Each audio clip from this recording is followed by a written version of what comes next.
All right, Shabbos, good morning. Good morning. Aschos Baruch Hashem to be back here with all of you. A tremendous thank you to Rabbi Richter for giving the shir over the last number of days. Begin by thanking all of our sponsors for this morning's shir. To thank our Talmud Torah sponsors for the month of Tammuz, Daniel and Batsheva Pava of Chashmonaim Eretz Yisrael, in commemoration of the first yard site of their father, Rabbi Shlomo ben Yehuda Aryeh Vey of Philadelphia. We hope that in the merit of our Talmud Torah, his neshama will have an aliyah and the family in the Chamar. Daf Yomi sponsors for today, Greg and Rachel Levitan from Eretz Yisrael, in memory of Rachel's father, Burton Schreiber ben Sion ben Yisrael Shimon, and Aunt Maxine Bas Yisrael Shimon Zichron Livrach. We hope that in the merit of our Talmud Torah, the Neshama Slav and Aliyah and the families in the Chama. And with that, let us begin. Baruch Hashem, a lot to do today, a really incredible daf ahead of us today. Today's daf is Lamed Aleph 31, and we are picking up in Meretz Hashem on the top of Lamed Aleph, Amud Aleph 31a at the two dots. It's nice in Basra to have some shorter dapin that are a little bit more, not, as even though Richter was giving the share, I was trying to record it also just for my own chazara, and it was incredible. It felt like 2 cycles ago, and I was able to finish the daf in like 32 minutes. So I was like, wow, I haven't done this in ages. All right, Baruch Hashem, let's go. So Zeh Omer Shalavosai, Zeh Shomer Shalavosai. So we are continuing again in the sugya of really competing claims. So it's a really interesting cases over here. So Reuven says, this field belongs to my forefathers. And Shimon says, this field belongs to my forefathers. Now, just to illustrate the way this case works, look at Rashi.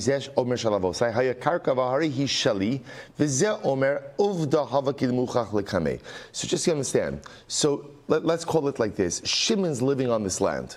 Reuven comes along and says, Shimon, this is my land. This is my land. This land belonged to my forefathers.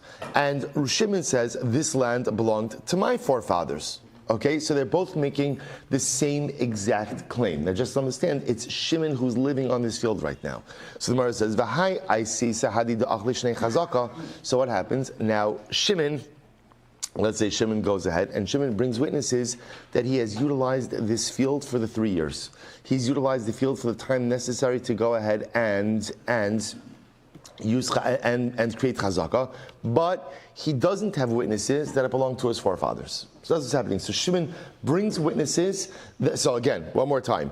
Reuven claims, this is my father's field. Shimon, get out of here. Shimon says, this is my father's field. That's why I'm living here. Reuven brings witnesses to say that to support his claim. Shimon doesn't bring witnesses to support his claim that it's his father's field, but he does bring witnesses to say that he's been living there for 3 years. So Shimon has witnesses that he's been living there the years of Chazakah. Reuven has witnesses that the field belonged to his father. So what's the halacha? Amar Rabba says, Malo the Shaker. So Rabba says we should believe Shimon. Why? Why should Shimon lie? Now what does that mean? Why should Shimon lie? Shimon didn't have to make a claim that the field belonged to my father. Right? What could Shimon have said? Listen, remember, we'll say, what does Shimon have going for him? Right? He's been living there. Right? He has been living there, and he has witnesses to support the fact that he's been there for the years of Chazakah. So let's remember again from like a couple of days ago, remember we learned Chazakah by itself is not enough. Chazakah has to be accompanied by a taina. You have to make a claim.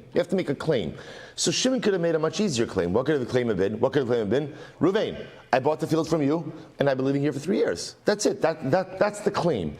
He didn't have to make a claim that this field belonged to my forefathers. So Rabbi said, this is called mali l'shaker. Why should I lie?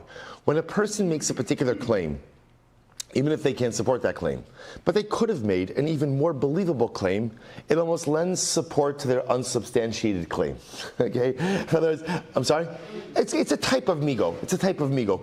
Correct. So Rabbi says, okay, I understand. Shimon can't produce witnesses that the field belonged to his father, but Lamaisa, he didn't ever have to make that claim at all. He could have just said, I bought this field from you, and I lived here for the years of Chazakah, and I have witnesses that support I lived here for the years of Chazakah. So Rabbi says, therefore we should believe Shimon. Shemin. Okay, so Abaye says no. Mali the shakir b'makom edim lo amrinan. So first Abaye says we don't do that. In other words, we'll say you have to understand something. Shimon's claim is refuted. How is Shimon's claim refuted? Because Ruvain produced witnesses that said that the field belonged to his forefathers. So once Ruvain produces that level of testimonial support, and Shimon doesn't have that, so Shimon's claim is refuted. Right? So in other words, Shimon's claiming it belonged to my forefathers. Okay, prove it. Reuven's claiming the field belonged to my forefathers, and Reuven is doing witnesses. So we don't say mali l'shaker, right? We don't go ahead and essentially support Shimon's unsubstantiated claim simply because he could have made a more believable claim when that unsubstantiated claim is refuted by someone else's witnesses. So therefore, again, machlokes Abaye and Rabba. So the Gemara says, Hadar Amrle. Israel says, okay, so now the case is, this is what's the Lashon? An evolving story, right? This is an evolving story, right? So stage one of the story is, Shimon's living on the field. Reuven comes along and says, Shimon, get out of here. This field belongs to my forefathers. Shimon says, funny you should say that because this field belonged to my forefathers. So they come to Beis Din. Jews have disputes, let's bring it to Beis Din. Reuven brings witnesses that the field belonged to his forefathers. Shimon brings witnesses that he's been living there for 3 years uncontested. Okay, so now both say, so now, what do we do with that? So in this first iteration, Rabbah says we should believe Shimon, because Shimon could have made an easier claim that you sold me the field and I've been living there the years of Chazak, and he would have been believed. So since he could have made that other claim, but instead he decided to say it belonged to my forefathers, you should believe him, right? Mali l'shaker. Rabbi Abaye says absolutely not. We don't believe that claim. In other words, essentially Shimon's claim has been disproved because Reuven brought witnesses that the field belonged to his forefathers, and Shimon cannot bring similar witnesses. So we don't say Mali l'shaker b'makom edim. Okay, story evolves. Hadar, listen to this. Shimon comes along and Shimon says, you know what, you're right. In da'avasachi. Listen to this. So Shimon says, you know what, Reuven, you're right. This field did belong to your forefathers. Vizabanta minach. And I bought it from them. Wow. Okay. So Shimon says, you're right, Reuven. I'm owed that. The field belonged to your forefathers. We all agree. And I bought it from them. So I would say, we have a little itty bitty problem, which is, so then Shimon lied, right? Shimon said it belonged to his forefathers. So how does Shimon explain his original claim? And that which I claimed that the field belonged to my forefathers, this field is as embedded in my family as if it belonged to my forefathers. This guy's good, right? So Shimon's good. So I'll say, so now Shimon comes along again. Part two of this story. So now again, Shimon says, you're right, Reuven, you're right. You know why I didn't bring witnesses to support my claim that it belonged to my forefathers? Because it didn't belong to my forefathers. It belonged to your forefathers. I bought it from your forefathers. So why did I claim in Beis Din that it belonged to my forefathers? Because it's so embedded in my mishpacha. The sale was so concrete. And it's been in my family now for all of these years. 3 to be exact, right? That lamaisa, it's as if it belonged to my forefathers. So now, in part 2 of this story, Shimon is revisiting and editing his chayos. You know, it's interesting. You know, like on WhatsApp, you have this now. I don't know if it's a new feature. I just discovered this. Edit, right? You can edit. But what's interesting, I don't know why they do this. You can see when someone edited their message. I don't know what the pshat what that is. I think it's a good musar. I think that the musar that WhatsApp is trying to teach us is, maybe be a little bit more careful the first time. Otherwise, someone's going to see, right? When you see it, you're like, It's kind of like when somebody erases a message, right? You're like, wow, what was that? I wish I could have seen that before they erased it, right? But Lamaisa also at the editor, like, I'm curious, what exactly was the first version of that message? So we'll say, so it's interesting over here. So Shimon's coming along, and Shimon's editing his original claim. Okay, so now why do we do this? So the Gemara says, this is fascinating. So the Gemara says, Toin, the chozer v'toin, o ein toin, the chozer v'toin. So says, so now we come to a fundamental, incredible yisodistic machlokes. When a person makes a legal claim, can they go ahead and essentially edit that claim, revisit that claim, modify that claim, or not? That's called toin. I made a claim, the chozer v'toin, and then can I modify my claim? Can I go back and say, one second, let me clarify and modify, and maybe even change what I said, or Eino Choser V'Toin. Or no, once you make a claim in Beis Din, that's it. You're locked in, you cannot revisit that again. So this is a machlokes. So says, here we go. So now remember, this is this case. So now Shimon's coming along and saying, you're right, my forefathers didn't own it. Reuven, your forefathers owned it, but I bought it from them. But it says, solidly embedded in my mishpacha as if my forefathers owned it. So now what do we do with this claim, this new claim of Shimon? So machlokes, here we go. Ula Amar, Toin v'chozer v'toin. Ula says, you are permitted in Beis Din to revisit your claim. Okay, now it doesn't automatically mean that Beis Din is going to believe you, right? But Lamaisa, you have the right. You have the right to say, I would like to further explain or like to modify that which I said before. But say, take a look at Rashi. Ula Amar Toin v'chozer v'toin. It's like a cross in Rashi about 6 lines down. Ula Amar Toin v'chozer v'toin. Toin b'Beis Din mashu rotze. So a person makes a claim in Beis Din. The chozer acharechein liton dvarim acherim litaritz dvarim harishonim afa pishem achishim ktsas zebazeh shechazer v'tan. So we'll say, so again, so Ula says like this: a person makes a claim in Beis Din, and then a person is believed to clarify or to modify that claim, even though the modification somewhat contradicts the original claim, as long as what? As long as they can explain the rationale for the modification. We accept, in other words, again, I'll say, accept it doesn't mean that we're actually going to believe it, but accept it means that we allow the litigant to do it. We allow the litigant to do it. Will we accept it? Will we believe it? Okay, that remains to be seen. But we at least allow for the process. Toin, the chozer v'toin. The Nardoim said, absolutely not. Eno toin v'chozer v'toin. Absolutely not. Halacha l'maaseh, again, once you make your claim in Beis Din, that's your claim. It's locked in. There's nothing more to talk about. Okay, you want to say you lied. You have the right to say that you lied, but there's no such thing as coming back and say, I didn't really mean that. I really meant this. And especially again, the modification is going to go. Now again, I will say, is there room for clarifications? Certainly room for clarifications, but a clarification is different than a modification, right? In this case over here, what Shimon is saying is, really, the words that I used before were not correct. It did not really belong to my forefathers. I bought it from Reuven's forefathers, but it's ki'ilu, it's been in my family for generations. Okay, so that is a modification which contradicts to a certain degree Shimon's initial claim. Ula says, we'll take it, toin v'chozer v'toin, and Ardai says ultimately again, no, toin v'eno chozer v'toin, or say eno toin v'chozer v'toin. Once you've lodged your statement, you can't modify it. Okay, so let's analyze this. Umodi Ula hecha da amarle shalavosai v'lo shalavosecha de'eno toin v'chozer v'toin. So listen now, watch this. This is fascinating. Even Ula, who normally says toin v'chozer v'toin, that you can go back and modify previously made statements, agrees in the following case. If Shimon were to come to Beis Din, and Shimon initially were to say, right, so Reuven's claiming, Shimon, get off my land, it belonged to my forefathers, and Shimon were to say, excuse me, Reuven, this land belonged to my forefathers and not your forefathers. So as well say, you see the difference between this claim and the original claim? In the original claim we're talking about, what was Shimon's claim? Right? This belonged to my forefathers. Okay, so Ula says, fine, there's room for Shimon to come back and say, I didn't literally mean it belonged to my forefathers. I meant it belonged to your forefathers. I bought it from them, but it's ki'ilu, it belonged to my forefathers. Right? That's how embedded it is in my mishpacha. But if Shimon were to say, this land only belonged to my forefathers, not your forefathers, that is too much of an explicit and declarative statement to go back and edit. So in other words, even Ula, who says toin v'chozer v'toin, just remember that phrase I will say. Even Ula, who says that you can make a taina, make a claim, and then go back and modify that claim, agrees that sometimes when your initial claim is so explicit, you can't go back and modify it. You can't go back and modify it. Okay. Furthermore, vehecha dehavakai beidina. Furthermore, some other carve-outs, some other exceptions to this rule.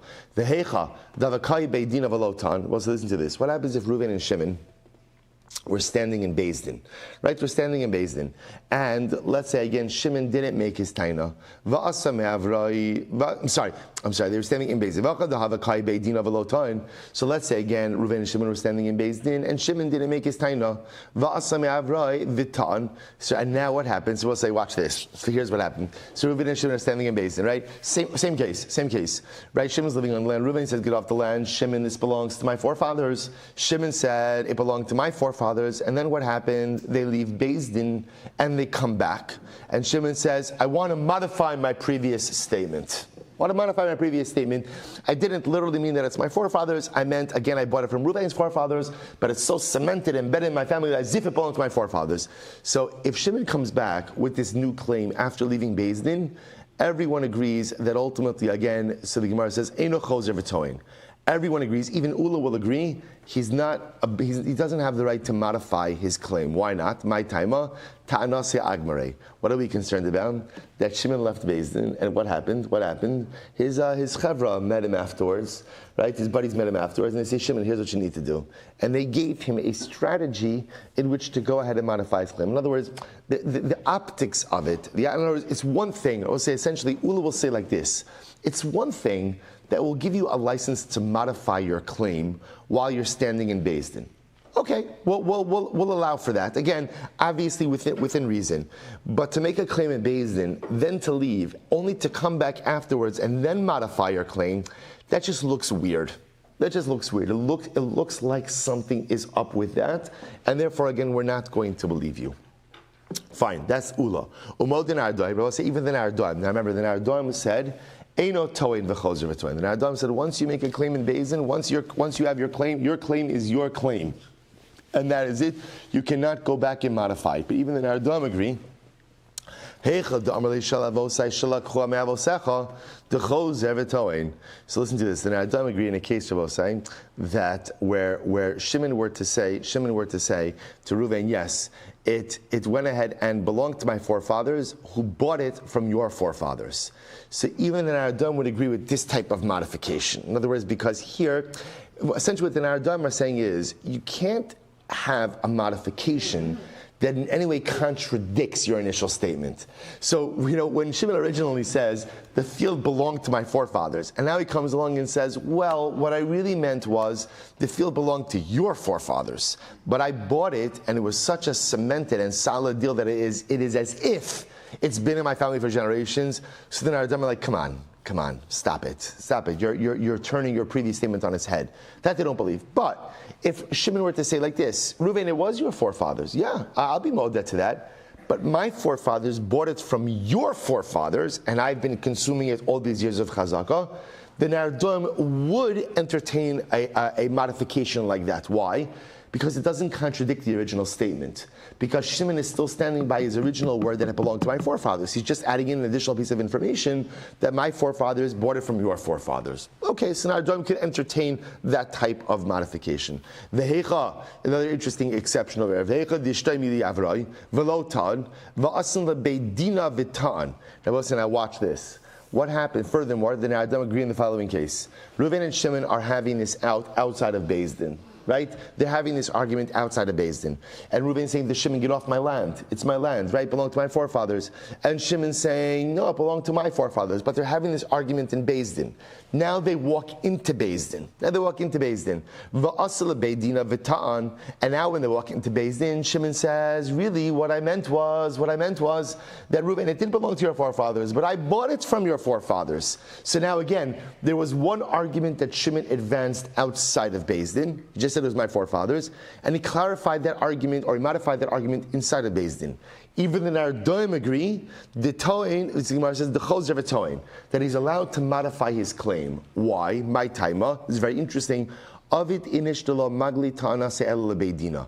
It is common for people not to reveal their full legal claim outside of Beis Din. Right? In other words, we'll say that this actually makes a lot of sense. That halacha l'maisa, the Adam recognize that people get into disputes all of the time, right? So the people get into arguments outside of Beis Din. So I know that this is headed to Beis Din. I'm not going to play my hand. In other words, I'm not going to put out there my entire legal strategy now when we get to Beis Din. So therefore, again, Reuven and Shimon are arguing about this outside of Beis Din.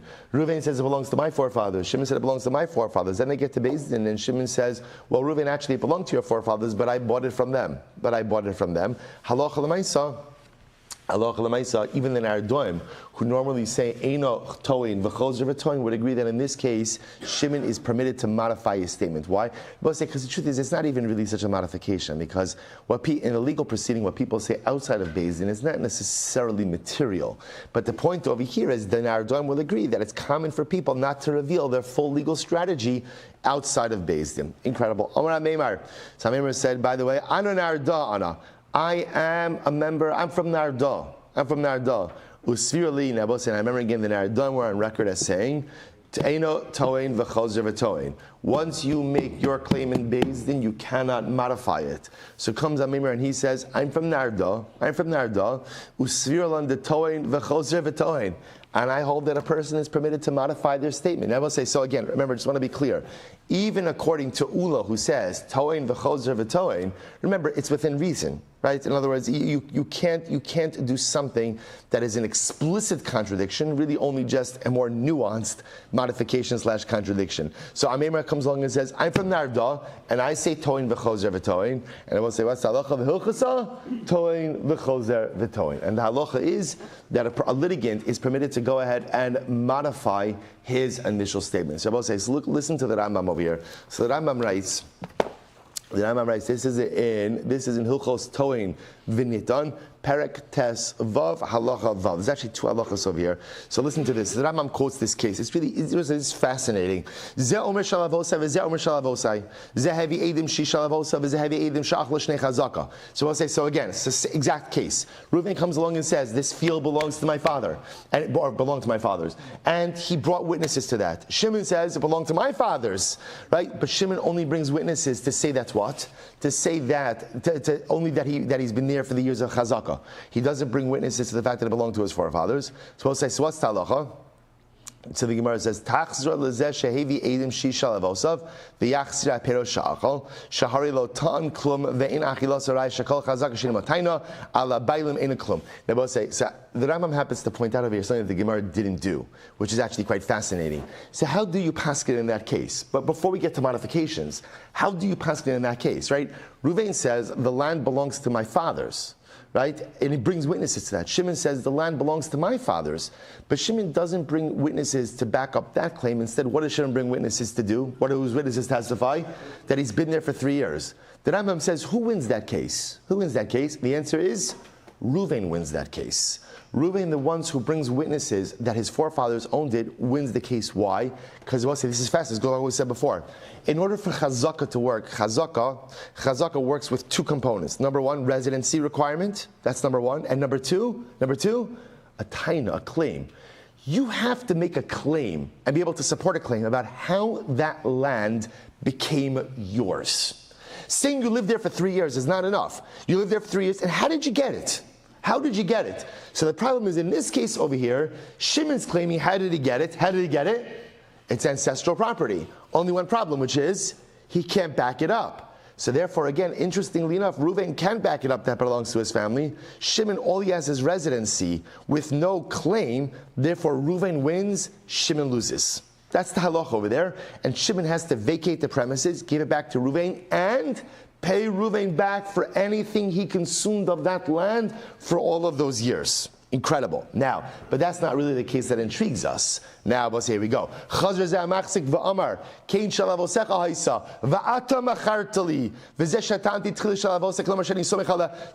what happens if Shimon comes along and Shimon modifies his original claim?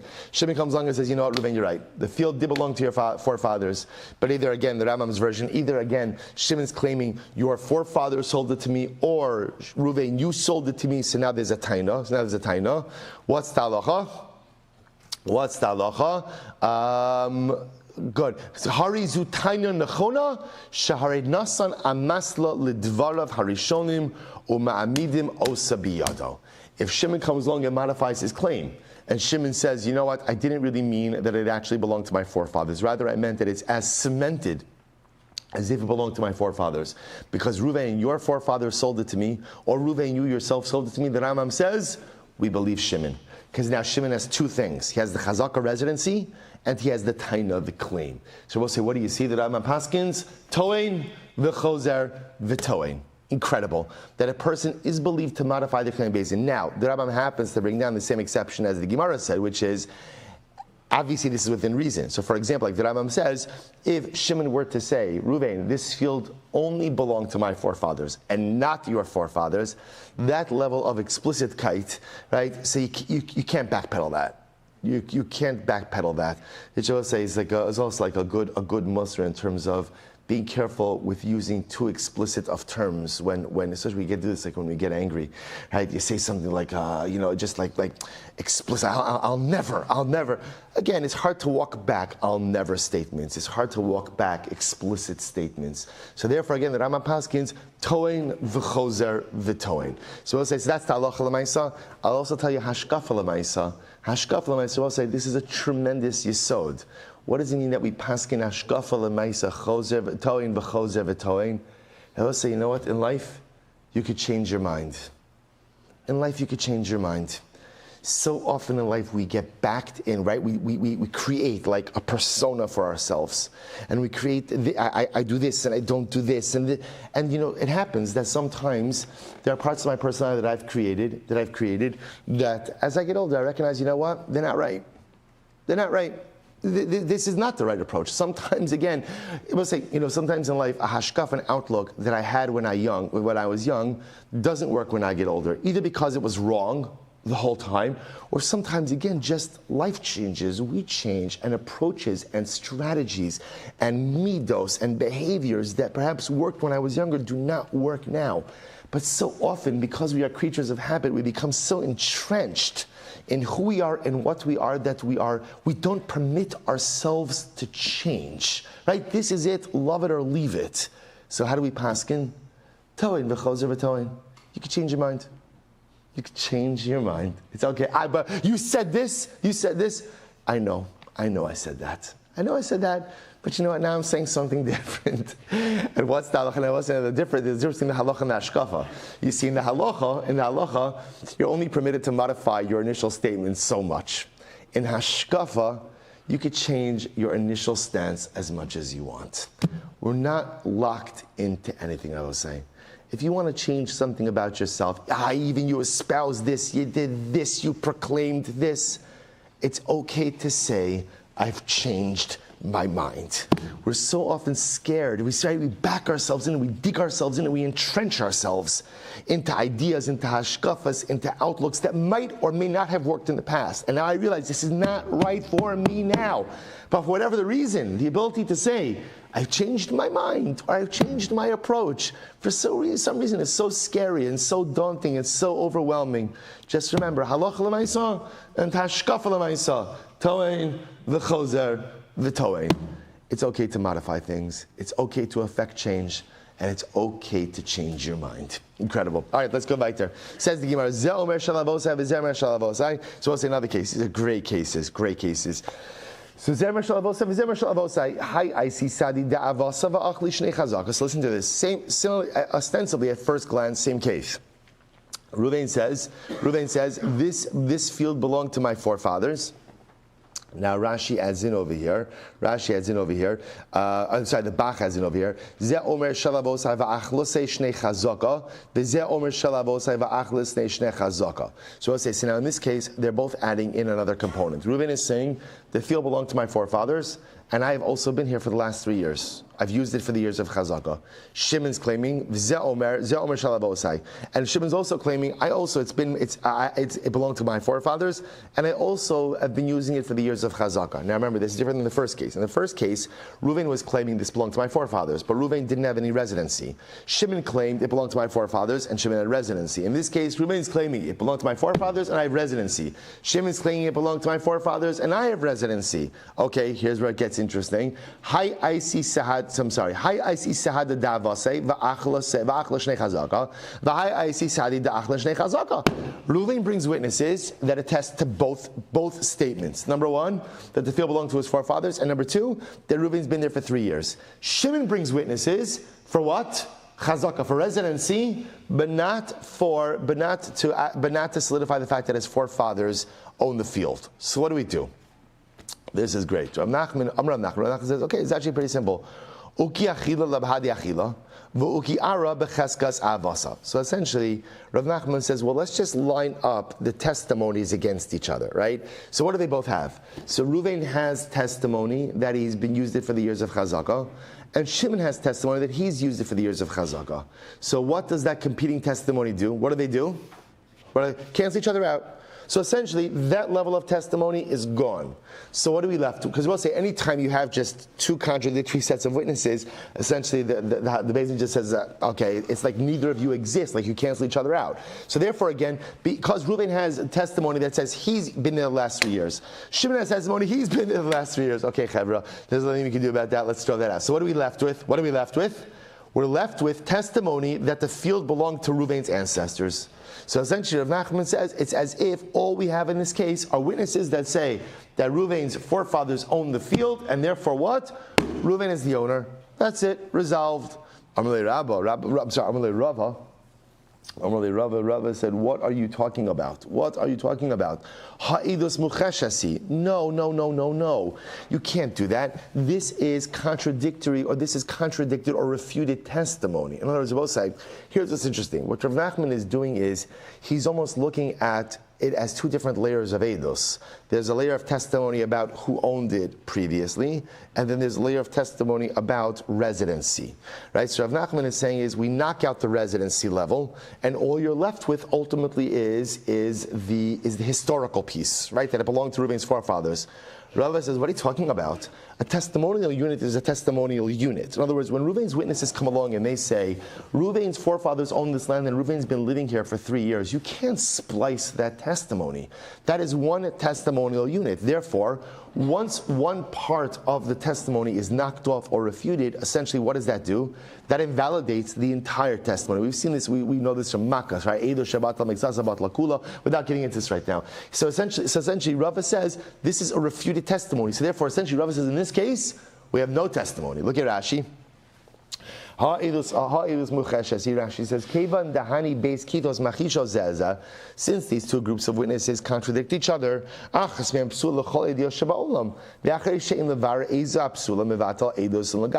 here's what we know. See, here's what's fascinating. He'll say, when you have these two sets of witnesses contradicting each other, right? Reuven's witness is saying that Reuven's been living there for the last 3 years. Shimon's witness is saying that Shimon's living there the last 3 years. What do you know for sure? What? Someone's lying, right? Again, so let's say, so therefore, again, what we know is there is one group of witnesses here that are liars. As such, Rava says, you can't accept anything that any of these witnesses say because you don't know who is the lying group. Therefore, again, you want to say, Rav Nachman, you want to say, but Reuven is left with testimony that his forefathers own this field. No, he's not. Because essentially these two witnesses, these two groups have totally canceled each other out, and you are left with no testimony. Ha'edus mucheshasi. Amar Leis, Rav Nachman responds, so again, Rav Nachman says, but 1 second, it's true that they've refuted each other regarding residency. Amud Beis. Bavosa miyischachish. Have they refuted each other regarding historical ownership? In other words, remember again, Shimon's witnesses made no mention about Shimon's forefathers owning it. Reuven's witnesses made mention of Reuven's forefathers' historical ownership. So Rav Nachman said, so it's a fundamental machlokes over here. It's almost as if, Rav is coming along and saying the testimonial unit is the testimonial unit, and once they are essentially refuted on one count, they're refuted on all counts. Or I shouldn't say refuted is the wrong word. It's a better word than refuted. Cancelled. Muchashes, contradicted, essentially rendered useless. And Rav Nachman says, I don't understand. Why can't you look at it as two different forms of testimony? While it's true that they're contradicted regarding chazaka years, they're not contradicted regarding historical ownership. Lema Rava Rav Nachman b'plogta de Rav Huna Rav Chisda kamiflagi. So we'll say it could very well be that Rava and Rav Nachman have the same machlokes as Rav Huna and Rav Chisda. Rav Huna and Rav Chisda. So we'll say, listen to this. The Itmar. This is actually quite beautiful. So we'll say, so again, just to keep our cases and to keep case clear over here. Reuven and Shimon, right? Reuven is claiming this field belonged to my father, and I've been here for 3 years. Shimon's claiming the field belonged to my father, and I've been here for 3 years. Reuven produces witnesses that back up both of his claims, that it belonged to his fathers and that he'd been here 3 years. Shimon only produces witnesses that claim that he's been here for 3 years. So what do? So Rav Nachman says it's very simple. The testimony regarding residency cancels each other out. All you're left with is the testimony of Reuven's witnesses that Reuven's father owned the field, therefore the field goes to Reuven. Rav says, what are you talking about? Once they refute each other regarding residency, the whole edus is thrown out because we know someone's lying. Once we know someone's lying, we don't really have the ability to go ahead and accept any part of anyone's testimony because we don't know who's lying. Therefore, again, there's no testimony here. And I will say, now by the way, you'll say to yourself, okay, so Rava, so what do you do, by the way, in a case like that? So what do you do now in the testimony? So we're going to talk about this later on, that sometimes what halacha says is halacha kind of says, okay, we're just going to drop this in the middle and you guys duke this out, right? Kol da'olam gvar, we'll talk about whoever stronger wins. Sometimes the halacha can't come up with a reasonable conclusion, but we'll see that in just a moment.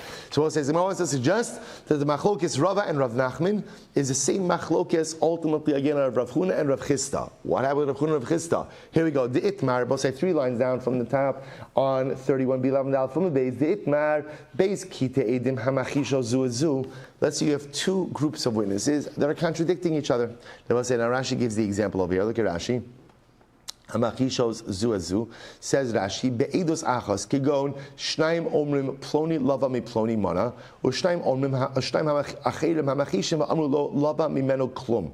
Shray ba'os sayom sha'atem omrim shalava mimeno, haya imanu alova, kol os sayom, velo lava mishum adam klum. So we'll say, so now watch this. So now, right, set of witnesses, number 1 say, we saw Reuven borrow $1,000 from Shimon. Group of on Friday. Witnesses number 2 says, what are you talking about? Reuven was with us the entire day Friday, and he did not borrow anything from anyone. He was with us. So we'll say, so therefore again, the 2 sets of witnesses are contradicting each other. Rashi says, Ube'edus kazeh lo hemina Torah ha'achronim yosim min harishonim, ela be'edus hazamak yosha. So we'll say, so therefore again, 2 sets of witnesses that are contradicting each other. So group 1 says, Reuven borrowed from Shimon $1,000. Group 2 says, impossible. Reuven was with us the entire day on Friday. He didn't borrow from anyone anything. So what's the halacha? Amar Rava. So Amar Rav Huna. Rav Huna says like this. Zuba b'fnei atzmo omida, v'zuba b'fnei atzmo omida. So we'll say, so obviously in this case, these 2 sets of witnesses cancel each other out. Do these sets of witnesses have the ability to testify elsewhere? Right? In other words, let's say they come to Beis Din, group 1 comes to Beis Din to testify about a totally unrelated case. Rav Huna says, yes, these groups, as much as they cancel each other out, these groups have the ability to go ahead and testify in different cases. In other words, Rav Huna says, as much as they cancel each other out, right, they contradict each other, neither set of groups of witnesses are puzzle. They're not puzzle. Rav Chisda says, what are you talking about? Bahade sahadi shakri lamali. What do we need to do with such lying witnesses? In other words, Rav Chisda says, what are you talking about? Someone's lying here. Someone's lying in this case, right? Group 1 says Reuven borrowed $1,000 from Shimon. Group 2 says impossible. Reuven was with us the entire day. And I will say, now we don't know who's lying, but one thing we absolutely know, which is someone's lying. Someone's lying. And I will say, it's always interesting because we have this concept, of being dan lekaf, of always giving the benefit of the doubt. Right? So you should say over here, I don't know, maybe no one's lying, right? Maybe at the end of the day, maybe Shimon Reuven has a twin brother, and he was there, and it was this. So also there's a klal that you're dan lekaf zchus, not dan lekaf shtos. In other words, that you have to give the benefit of the doubt, but at the same time, when someone's lying, they're lying. They're lying. It's very important because otherwise, if you're always done like half schus, even when it's clear that a person doesn't believe the benefit of the doubt, that's just being foolish and naive in the journey of life. So you have to know when to give the benefit of the doubt, and you also have to know at the end of the day when to know that someone is lying. Someone is lying. So we'll say, so in this case over here, so Rav Chisda comes along and says, I don't understand. How can you believe them in any other case? Again, I don't know who's lying, but here's what I do know. Someone's lying. Someone's lying. So because someone is lying and I don't know who is lying, halachically, I have no choice but to believe neither of them. And therefore, again, neither of these groups of witnesses are permitted to give testimony in any other case, even independently of each other. So the Gemara will say, so this is interesting. So the Gemara wants to line this up. Lema, Rav Nachman Damar Rav Huna. So we'll say, now watch this. So Rav Nachman, remember again, going back to our case, what did Rav Nachman say? Rav Nachman said, let Reuven and Shimon's witnesses cancel each other out in terms of residency, and what you're left with are Reuven's witnesses' testimony regarding the fact that it belonged to Reuven's father, and let's let that stand. So it must be that's Rav Nachman. So Rav Nachman holds like Rav Huna. Just like Rav Huna says that in this case over here, the witnesses, even though they cancel each other out, they could testify in other cases. In other words, because Rav Huna and Rav Nachman are both saying that halacha l'maisa, just because there's refuted testimony doesn't automatically make anyone into a comprehensive liar. The Rava Rav Chisda and Rav Rabba say Rava who says that no, once part of the testimony is refuted, this entire unit becomes inadmissible. So he'll say like Rav Chisda. Rav Chisda says so too in this case, in our case over there, we just quoted over here about Reuven borrowing from Shimon. Once someone's a liar, they can't give testimony anywhere. To which the Gemara says no. Aliba de Rav Chisda kuli amalo pligi. According to Rav Chisda, everyone agrees. Ki pligi, so where does the machlokes come up? Aliba de Rav Huna. The machlokes only comes up according to Rav Huna. Why? I'll say now watch this. Now remember, Rav Huna was the one who said that halacha l'maisa in this case, even though again, group number one is saying Reuven borrowed $1,000 from Shimon. Group number two is saying Reuven was with us the entire day, couldn't have borrowed anything. So Rav Huna says that halacha l'maisa, as much as now none of this testimony is admissible because they cancel each other out, neither of these groups are established as liars, and therefore again they could each go ahead and give testimony in different circumstances. So keep ligeli de Rav Huna. Here we go. Rav Nachman to Rav Huna. So we'll say Rav Nachman of our case holds like Rav Huna. That's why Rav Nachman says, going back to our Chazaka case, Rav Nachman says that Reuven and Shimon's witnesses cancel each other out in terms of residency, right? Because both Reuven and Shimon are bringing testimony that they both lived in the land for 3 years. Okay, so that testimony cancels each other out, but Reuven still has the testimony that says that the land belonged to his forefathers. So therefore, again, Rav Nachman of our previous case will align himself like Rav Huna. The Rava will say like this. The truth is, Ad kamo kama Rav Huna ela le'edus acheres. They will say, let's be clear what's happening over here. What is Rav Huna giving a license for? Rav Huna saying is like this, right? Let's go back, right? Group of witnesses, one come along and say that Reuven borrowed $1,000 from Shimon, and group number two are saying that Reuven was with us the entire day, and therefore he couldn't have done it. So Rava says, so now Rav Huna says that both of those groups are permitted to give testimony in other situations. Neither of them are established to be liars so as to preclude them from giving testimony in Beis Din. They can't give testimony now, their testimony is meaningless, but in other cases they can. But so listen to this. So Rava says, Istafka, in other cases, Avala se'edus lo. But obviously anything regarding this case right now in front of us, they're totally disqualified. Rava says, going back to our case on Amud Aleph, what are we talking about, Rabbi say? We're talking about utilizing part of the testimony within the same testimony. Remember, again, I will say, what's our case on Amud Aleph? Our case is, Reuven is bringing witnesses that say that the land belonged to his forefathers and he ate it for the years of Chazakah. Shimon's bringing witnesses that it belonged to his forefathers and he ate it for the years of Chazakah. So that's Shimon's claim, right? But what happens? Shimon's witnesses only support that he ate it for the years of Chazakah. So the Gemara was suggesting let the residency cancel each other out, and let Reuven's witnesses claim that it belonged to his forefathers stand. So Rava said even Rav Huna, who believes with these witnesses, only believes them, contradicted witnesses, only believes them in a different case, but doesn't believe them in the same case. So Rava says over here in Amud Aleph, you're talking about believing the historical eidos within the same case after they've been refuted for the residency part of that case. So Rava says even Rav Huna would not agree with that. Okay, incredible. So I'll say, so now, therefore, again, so we're left with Ramachlokis over about what happens. Now, this case is also a further evolving case. Watch this.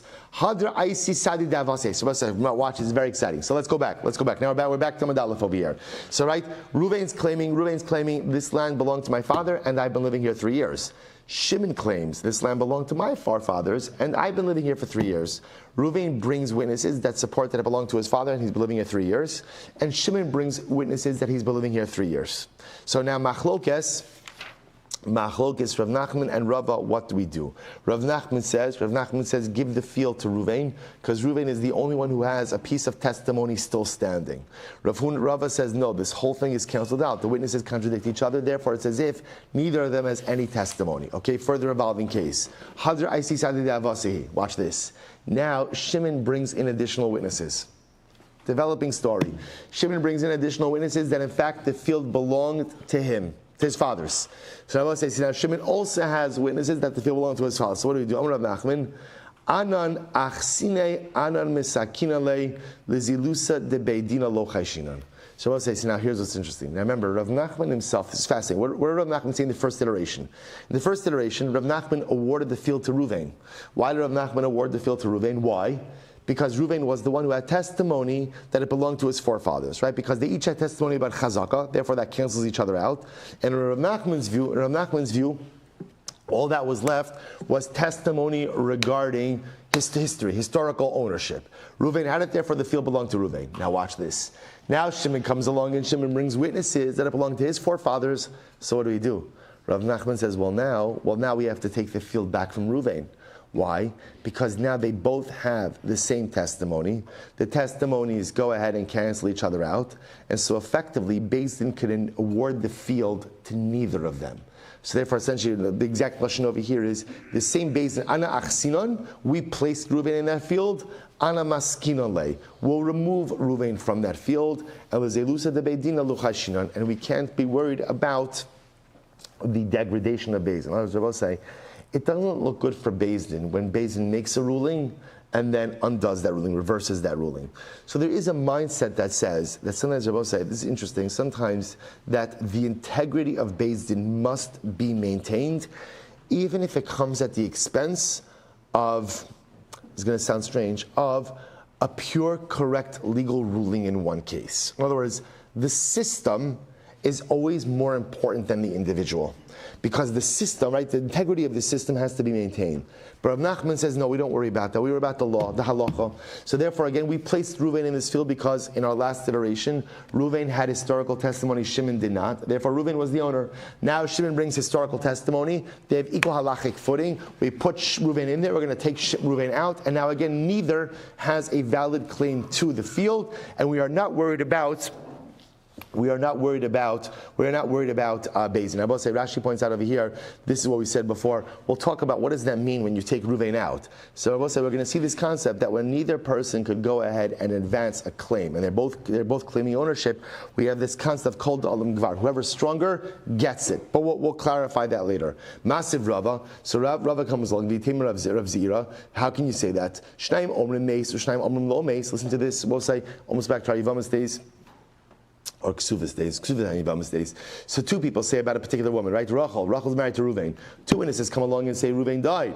Ushnayim omrim lo meis. Two witnesses say no, Reuven's alive. Shnayim omrim nisgarsha. Two witnesses say Reuven divorced Rachel. Ushnayim omrim lo nisgarsha. Two witnesses say he did not divorce Rachel. So I'll say, so what does Rachel do in these cases? Harizu lo tinase. She should not marry. Makes sense. In other words, you have a contradictory testimony. Don't marry. But if she did marry, she does not have to go ahead and leave her current husband. Interesting. Rashi says over here, it's in the wide lines, about 8 lines in. The evet in lechatchila lo. So we'll say, so again, she should not marry under these circumstances, obviously because you have contradictory witnesses. But Allah, if she did marry, we do not make her leave husband number 2. Rabbi Yossi Omer Teitzei. Rabbi Yossi says absolutely not. If she remarried under these circumstances, she absolutely has to leave husband number 2. Rabbi Yossi Masai. When is that so? A Masai ani Omer Teitzei Bizman Shabau Edim V'achar Kach Nises. When I will say, when is this? When ultimately, again, the witnesses came first and then she got married. In other words, we'll say, if witnesses say that her husband died, right, and she got married, so then, and now she got married, and now another set of witnesses come and say that, no, your husband's alive and well, we don't force her to get divorced in that kind of case. But if both sets of witnesses, the one that say that her husband died and the one that say that her husband didn't die, both came, and then she still got married, we're going to make her leave husband number 2. You should not have gotten married under those circumstances. Amrle,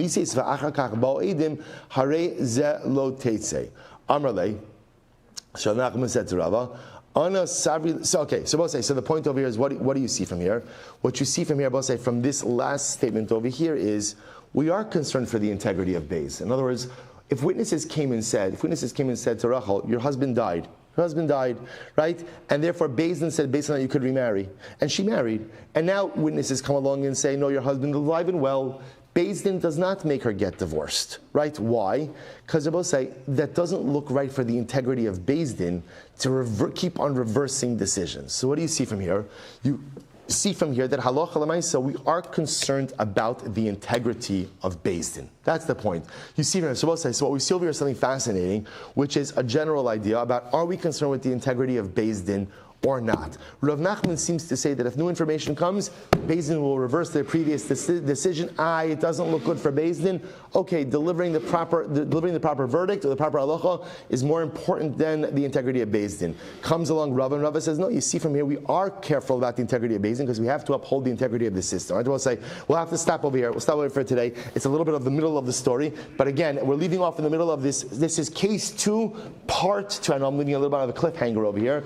Case 2, part 2, new information regarding history. Do we reverse the previous psak or not? This is rooted in a fundamental machlokes. Are we concerned with denigrating the image of Beis Din? Machlokes Rav Nachman Rava. Resolution tomorrow. Shkoyach. All right, Chavran Zoom, have a wonderful day. Everyone, a good Shabbos.